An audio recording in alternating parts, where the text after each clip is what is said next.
Hey guys, so today I want to talk about the season pass number 2 for Tekken 7 that's releasing actually today. It released today, September 6th. So for those of you that don't know, Tekken 7 will be getting 6 new characters, 3 of which have already been named. We have Lei Wulong and Anna Williams. You know, they are rightfully returning to the franchise after being excluded from the base game. So the final character that we know about is Negan, the guy from the Walking Dead TV show. Now, personally, I think he belongs in Soul Calibur 6 because he's a weapon-based fighter. You know, he uses a baseball bat. So he's kind of like Yoshimitsu. You know, Yoshimitsu has a sword, but you know, they've managed to balance Yoshimitsu in Tekken 7. So if they can do the same thing with Negan, you know, make him not rely so heavily on the bat, I think we'll be in pretty good shape. I'm a huge fan of The Walking Dead, but this is, again, Bandai Namco catering to newcomers to the series and potential clients. You know, I get it, they're a business, but I'm more or less indifferent on Negan being in the game. You know, I'm not for it, I'm not against it, but I just hope they do it right. So before you buy the season pass, just hear me out on why you should wait and see what characters are going to be introduced before you get this. The real determining factor to whether or not I get the season pass and you get the season pass is going to be decided in which legacy characters they include in the game, if any. So with that being said, here are my top 3 candidates for legacy fighters that they'll be bringing back. So let's start with Cooney Mitsu. Cooney Mitsu is a unique fighter, and she shares a story with Yoshimitsu, and to me she seems likely because she's not a clone character as some might call her, and she's really only had 2 major Tekken appearances, both in Tekken Tag Tournament 1 and 2. So in my opinion, she would be a great addition to Tekken 7 because of her unique fighting style. She's not like any other character in the game, and yeah, I think she'd make a great fit. My second prediction would be Ganryu, of all people. Ganryu is another one of those fighters that has a unique fighting style. He's not like anybody else in the Tekken franchise. He does a lot of poke damage, and his unpredictability from his, you know, lack of player usage makes him hard to read as a fighter. So he's a personal favorite of the game's creator, Harada. So Harada's probably gonna bring him back because, you know, he likes his character very much, and Ganryu is often the butt of many jokes, and he would make an excellent addition to the Tekken roster. Finally, my last prediction is going to be Julia Chang. Julia Chang has been in every Tekken since Tekken 3, and to not include her in Tekken 7 is criminal. She has a unique fighting style, and she hardly shares any moves with her mother, Michelle Chang, and she's not included either. So I think including Julia Chang would be a great addition to Tekken because she's one of the characters that, you know, like I said, she's not like any other fighter in the game. And honestly, if they're going to release Julia Chang, please do not release her as JC.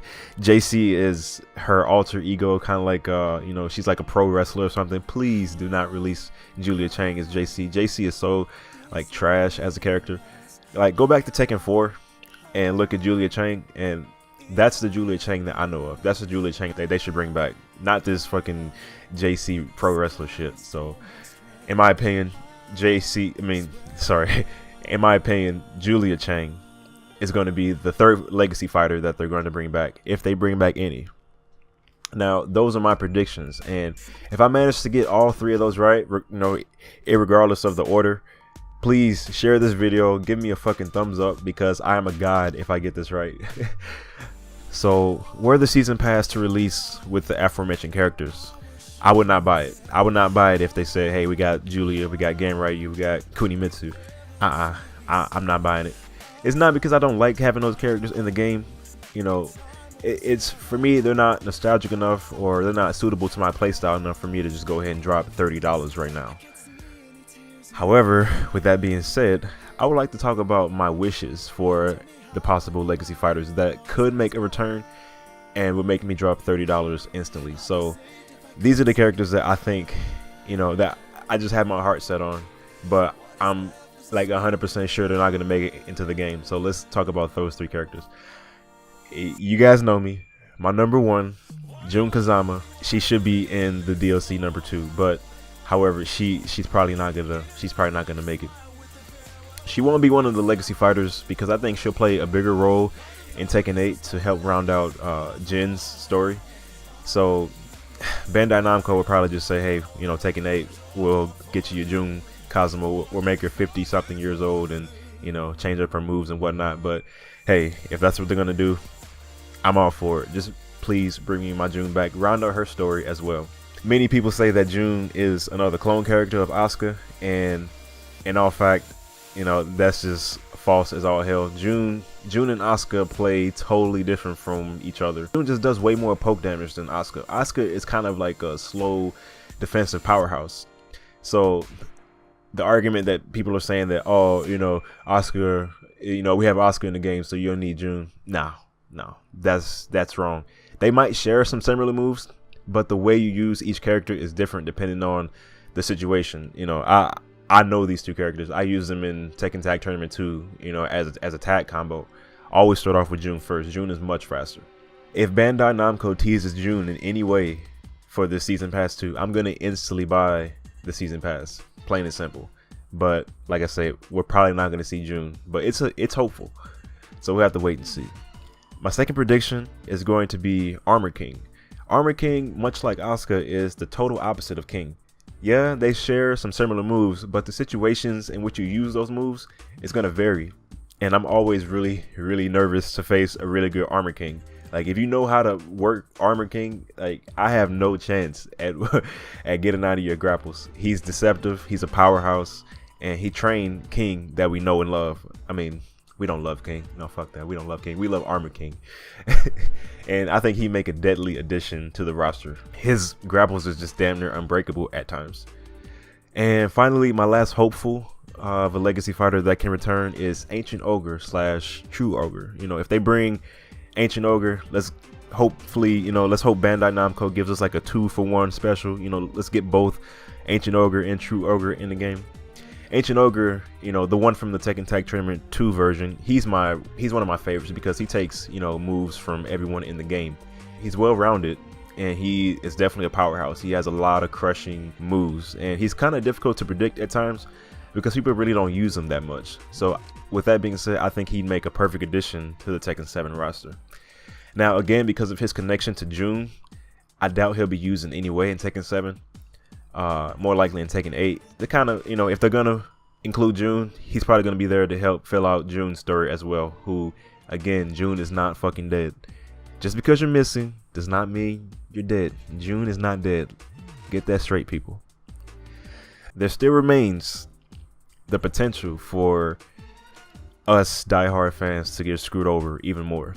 Now, what if, you know, bear with me, what if Bandai Namco decides to do a bait and switch by teasing us with these two legacy fighters that we have now, Lei Wulong and Anna Williams? What if they're teasing us to get us to buy the season pass, and then they'll go ahead and include, you know, just three random guest fighters that we didn't even ask for, didn't even know about? I would be absolutely fucking pissed, and it is the exact reason why I'm holding out on buying the season pass right now. I wouldn't put it past them because with the first season pass, I was under the impression that we were going to receive legacy characters in the first place. But boy, I was wrong, and I have a video to prove it. So with that being said, let's follow that train of thought and let's speculate on some guest fighters that Bandai Namco could possibly bring in to the franchise. Now, I've been looking in the community. People are saying that the guy from the Yakuza series is probably going to be, you know, they're hoping for him to come to the game. I don't know much about the Yakuza series, but I know he's definitely a Street Fighter kind of character. He, you know, he's very like melee based. He can pick up weapons from like around his environment and stuff. So, I mean, he could be a good fit. You know, the Yakuza series is owned by Sega, and I would imagine getting the licensing for the Yakuza series in Tekken 7 wouldn't be that hard. But, you know, I'm just kind of spitballing here. So, I don't know. Maybe we can get that guy in there. He seems pretty cool. The second character that I think would make an entrance would probably be somebody from Street Fighter. It's kind of a toss-up. I don't know. Let's just say Ken or Ryu will probably be a character that they'll add to the game. Bandai Namco and Capcom have worked together in the past many times, and we already have Akuma in the series, so maybe they're going to go back to Street Fighter and pull another character from that game. It's entirely possible. I don't want to see it happen, but hey, we're just spitballing here. And since we're going off the rails because we have, Negan from The Walking Dead in our Tekken 7 game, since we're going that direction, we might as well add in a character. Let's add in let's add in a new character. Maybe, let's add in an entirely different character. Somebody who was probably scrapped from the, Tekken 7 game. Maybe somebody who's scrapped from Tekken 6. Personally, I want like a fucking like gorilla or something so I can go ape shit in Tekken 7. Let's throw in a fucking gorilla while we're at it. That'd be the third fucking, guest character or new character. Yeah, let's do that. And perhaps, let's throw in like a Solid Snake or something. Let's throw him in there. Actually, if you throw Solid Snake in there, I think that'd be a pretty fucking interesting kind of DLC pass. I might actually drop some money on that. Dude, you imagine playing as a fucking gorilla in Tekken 7? You'd be ripping shit up. Oh man. Actually, yeah, let's go ahead and get that. Can we go ahead and get a gorilla and Solid Snake in this game too? Let's see what happens. So those are my predictions. Finally, I'd like to mention a few things about the latest Tekken 7 update version 2.0. The user interface has changed. We now have various animation poses for several fighters, as well as the rage arts and stuff playing in the background. It's definitely a welcome change, and it's all very clean and kind of modern looking. Then we got an update to the character select screen. A lot of room was made for the new 4 fighters that are coming into the game. Lei Wulong and Anna Williams have already had their spots, so the layout has changed. So I thought that was pretty interesting. We got some new hit effects added to the game. We aren't able to preview these hit effects. You have to buy them in order to see them. They look pretty cool, but I'm not gonna drop $30 right now just to see those.